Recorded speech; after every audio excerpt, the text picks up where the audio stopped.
Hello, and thanks for joining me for a dose of virtual vitamin Z. My name is Sandy, and I'm an education specialist for the Detroit Zoological Society, where we celebrate and save wildlife every day. This video is sponsored by Ford Motor Company Fund. This funding allows us to continue to provide engaging and informative content for our community. The animal care team at the Detroit Zoological Society works daily to ensure that the animals under our care have great welfare. And when I say welfare, I mean physical, mental, and emotional needs are all met. So when I think about physical needs, I'm thinking about how an animal is feeling. Is their blood work look good? Is their heart working okay? All of those things that you would need to do to help make sure that an animal is physically okay. So the animal care team is constantly thinking about the work that may need to be done to help make sure that the animals are ready for any physical needs that may come up. So they work daily with the animals under their care to build behaviors to help ensure that if an animal needs a physical or blood work or a vaccine, that they're ready for it. And because this is something that we can prepare for ahead of time, it helps make sure that the animals are comfortable with what may need to happen. One of the things that you may not know is that the animals at the Detroit Zoological Society and their care team are often separated by a protective barrier that helps keep the animals safe and their care staff safe as well. So what the animal care team will do is they'll use this type of training called positive reinforcement training, which uses a sound, such as a click, to mark a behavior that we like, or to indicate a behavior that we like, and use yummy, tasty treats to help reinforce that behavior. These things need to be practiced daily so that when things come up, we're ready for them. So let's take a closer look at some of the behaviors the animals at the Detroit Zoological Society do have. So first up are the wolverines. So these are two of the wolverines that live at the Detroit Zoo. And when they need vaccinations, their animal care team work with them to help get them close to that protective barrier, and so that the animal care team or the veterinary team can get in close and give the vaccine. The chimpanzees also will get close to the protective barrier so the animal care team can file their nails or trim their nails, as well as get a blood pressure from their finger. So by having the animal comfortable to get close to that protective barrier, they can get used to these types of things that we need to do to help get their blood pressure. One of the coolest things I think that we've been able to work with the animals under our care are the big cats. The big cats will get really close to the protective barrier, and the animal care team will give them yummy treats as they're laying against the protective barrier. And the veterinary team can actually take a blood sample from their tail. So the animal care team will help position the animal against the protective barrier, and the veterinary team will actually slide the tail through, get a blood pressure as well as a blood sample right from the tail, all while the animal is getting yummy treats and really probably not even noticing what's going on. The bears also are able to give a voluntary blood sample. So they get up really close to the mesh, and there's a special built out little area that they can place their paw into. And there's still a barrier between them and their animal care team, but the animal care team is able to access their paw to be able to get a blood sample, all while the bear is getting a yummy treat, and the bear can choose to participate or to not participate. And finally, we're going to look at the rhino. So the rhinoceros actually will get close to that protective barrier, and the animal care team can get up really close to be able to get that blood sample, all while the rhinoceros is getting a yummy, tasty treat. If you have a companion animal at home, you can help them become comfortable with a veterinary visit in a similar way. So you may have noticed there was some common things among the things that we work with the animals at the zoo. So the animals at the zoo have to be in a certain position so that the animal care team can get close to them to be able to do the things that we need to do. So if you think about your companion animal when they go to the vet, they may need to get a vaccine, blood work, and they need a hands-on exam. So we're going to learn a little bit about a behavior called a consent cue. And a consent cue is basically that your companion animal is saying, yes, you can do this, or yes, you can touch me. Similar to how when you go to the doctor and you give them your arm for the blood and the phlebotomist says, are you ready? And you say, yes. That's consent. So that's your companion animal saying, yes, I'm ready. So we're going to see what that looks like. So to do this, you're going to need a few materials. So you're going to need a blanket, clicker, and treats. The vocabulary that I'm going to use today is mark, and mark means to use a sound to identify a specific moment in time that you're rewarding for.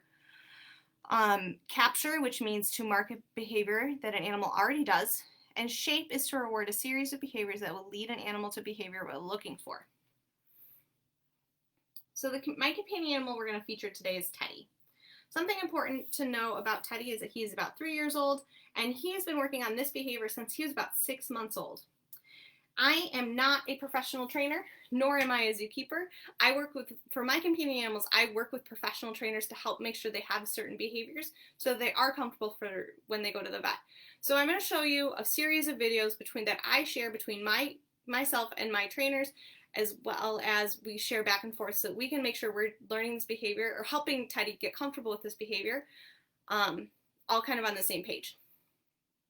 This is the same kind of thing that the animal care team at the Detroit Zoo does, is because they do have multiple teams of people who work with the animals, and so they have to be able to communicate back and forth to make sure that the animals are learning the behaviors in a consistent manner. So they'll show videos and notes and pictures back and forth so everyone's on the same page. So let's take a closer look at Teddy.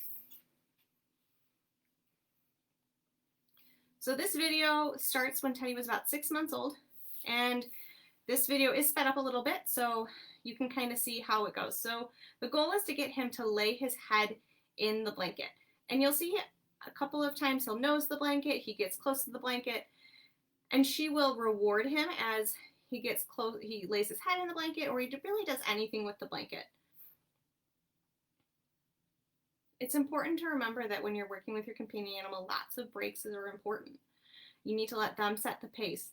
If they don't want to participate, maybe it's time to take a break.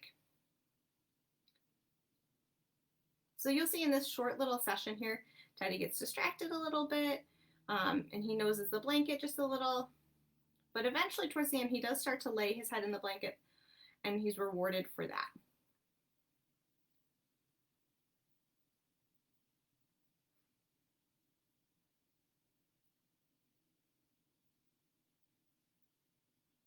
So now this is me doing it at home, and this is me showing Rebecca that, oh, you know what, Teddy's not wanting to do it with me, so we're going to take a little break.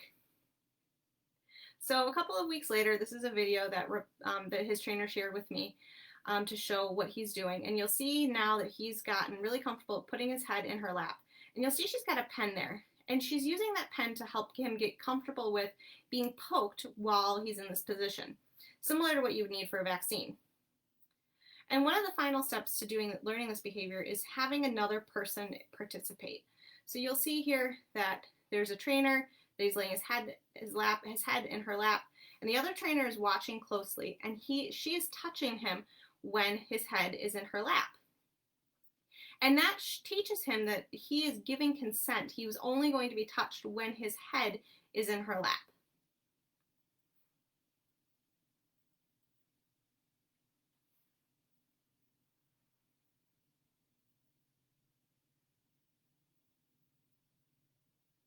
So the person who's touching him has to be paying very close attention to make sure that he's in fact has his head in her lap so that it's ready, he's ready to be touched. So having these videos back and forth helps me know where he's at and helps me show her where I'm at with him.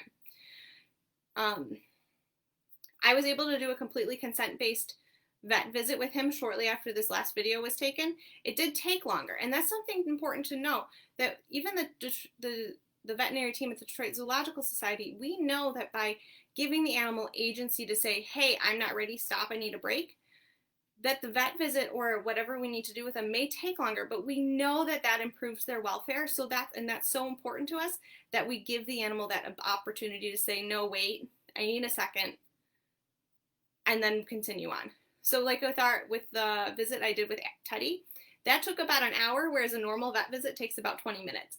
Thankfully, my veterinarian is really happy to make sure that everyone's feeling good about the visit. Doing this activity with your companion animal does build a couple of skills. So doing this activity will help build critical thinking. So you have to think about what types of behavior or what types of situation may your companion animal need to be able to be comfortable in before you need to be in that position. You also need to do some forward planning. So when you're trying to get to this behavior, you have to come up with a plan, what steps you need to take. Maybe you need to take a couple steps back. And then finally, you need patience, because your companion animal or any animal may not want to do what you're doing today, and they may need a break, and you have to listen to them because they're the ones who are in charge. Thanks so much for joining me for a dose of virtual vitamin Z. If you'd like to see more virtual vitamin Z, go ahead and go to the Detroit Zoo's website under Education for virtual content. Have a great day. Bye.